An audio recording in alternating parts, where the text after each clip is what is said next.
नमस्कार दोस्तों, स्वागत है आपका श्री परिवार में। दोस्तों, यदि आपका यूपीएससी आईएएस प्रीलिम 2024 या जो 26 मई को होने जा रहा है वो आपका टारगेट है, या फिर ऑल स्टेट पीसीएस यानी कोई भी आप पीसीएस देने जा रहे हैं, एआरओ आरओ का आपका एग्जाम है, या फिर लोअर पीसीएस, या फिर यूपीएससी जो एग्जाम कंडक्ट कराता है उसमें से कोई भी एग्जाम आप देने जा रहे हैं और आप अपनी जीएस तैयार करना चाहते हैं, जीएस के क्वेश्चन की प्रैक्टिस करना चाहते हैं, तो हमने ये मुहिम चलाई है डेली।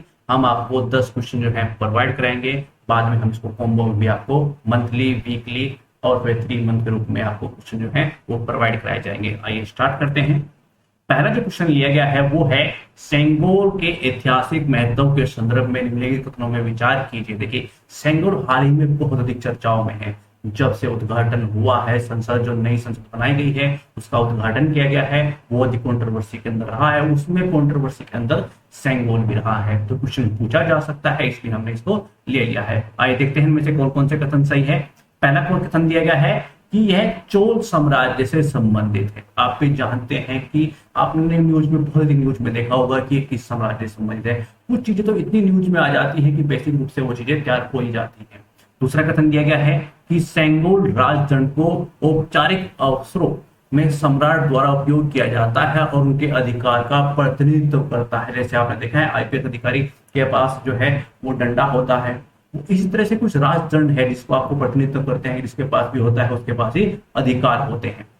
ठीक है। और तीसरा कथन दिया गया है कि जो सेंगोल है वो राजदंड जो है वो सौंपने का जो कार्य करते हैं, यानी कि जिसको सौंपा जाता है, जिसको अधिकार सौंपे जाते हैं कि आप अब प्रतिनिधित्व करेंगे, अब जो है आप कार्य करेंगे, वो आमतौर पर उच्च पुजारी और गुरु द्वारा सौंपा जाता है। जैसे कि यदि वंशवाद भी है, मान लीजिए राजा जो है अपने उत्तराधिकारी को वो सौंपता है, तो वो पुजारी सौंपेगा या फिर वो गुरु सौंपेगा। ठीक है, तो आंसर जो है यानी कि तीनों ही सही है, तो आंसर क्या हो जाता है, डी इसका आंसर हो जाता है। आइए आगे बढ़ते हैं। अगला जो क्वेश्चन पूछा गया है कि पुनर्नियोजित कृषि के संबंध में निम्नलिखित में से जो कथन दिए गए हैं उनमें से कौन कौन सा कथन सही है। तो आइए चेक कर लेते हैं कि पुनर्नियोजित कृषि क्या है और संबंध कौन कौन से कथन दिए गए हैं।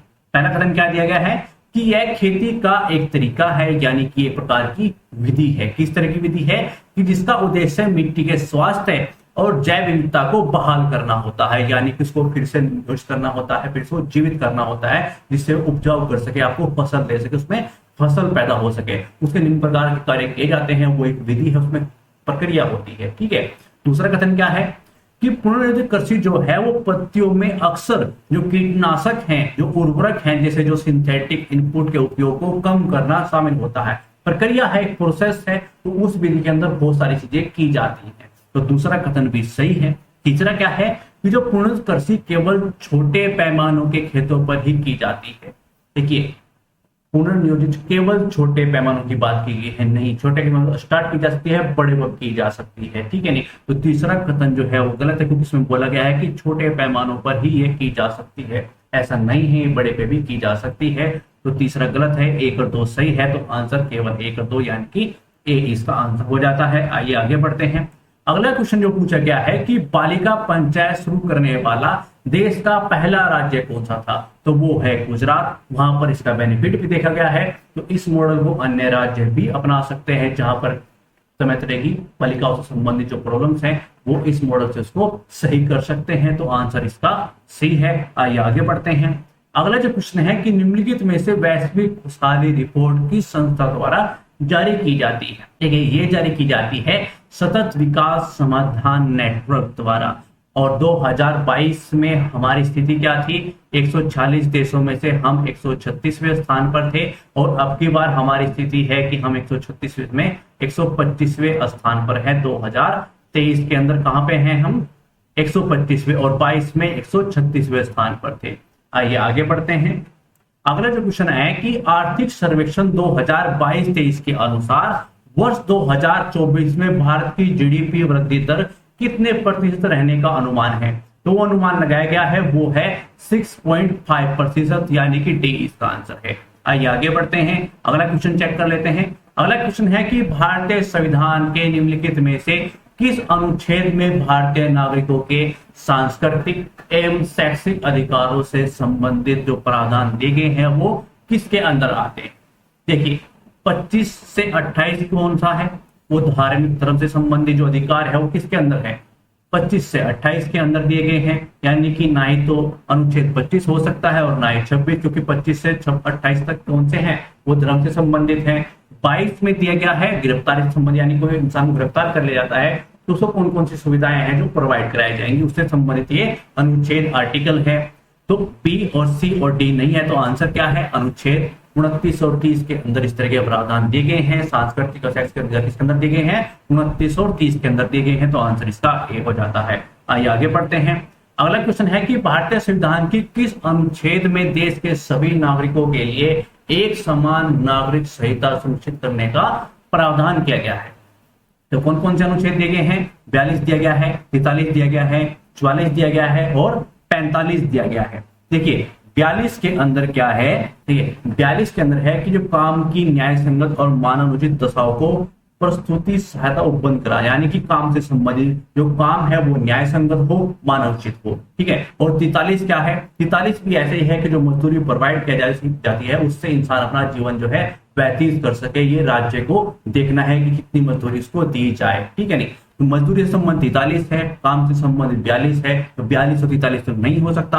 45 क्या है, 45 है कि जो आपको अनिवार्य रूप से शिक्षा प्रोवाइड कराई जाए, यानी कि यदि आप 14 साल से कम है, 6 से 14 साल के बच्चों को अनिवार्य रूप से निःशुल्क शिक्षा प्रोवाइड कराई जाए, ये 45 के अंदर दिया गया है। तो 45 भी नहीं है, 42 भी नहीं है, 43 नहीं है, तो क्या है, 44 के अंदर क्या है, समान नागरिकता संहिता सुनिश्चित करने के लिए, तो 44 इसका आंसर, यानी कि सही इसका आंसर है। आइए आगे बढ़ते हैं। अगला क्वेश्चन क्या है कि स्माइल 75 निम्नलिखित में से किस मंत्रालय की एक पहल है, तो वो है केंद्रीय और सामाजिक न्याय एवं आधिकारिक मंत्रालय की एक पहल है, ट्रांसजेंडर सम्मति पहल है कि इस पहल से संबंधित जो ट्रांसजेंडर है उनको सुविधाएं प्रोवाइड कराया जाए, उनका विकास किया जाए, ठीक है। नहीं तो आंसर क्या है, ए इसका आंसर हो जाता है। आइए आगे बढ़ते हैं। अगला जो क्वेश्चन है कि समाधान पोर्टल निम्नलिखित में से किस मंत्रालय की एक पहल है, तो वो है श्रम और रोजगार मंत्रालय की। आइए आगे बढ़ते हैं।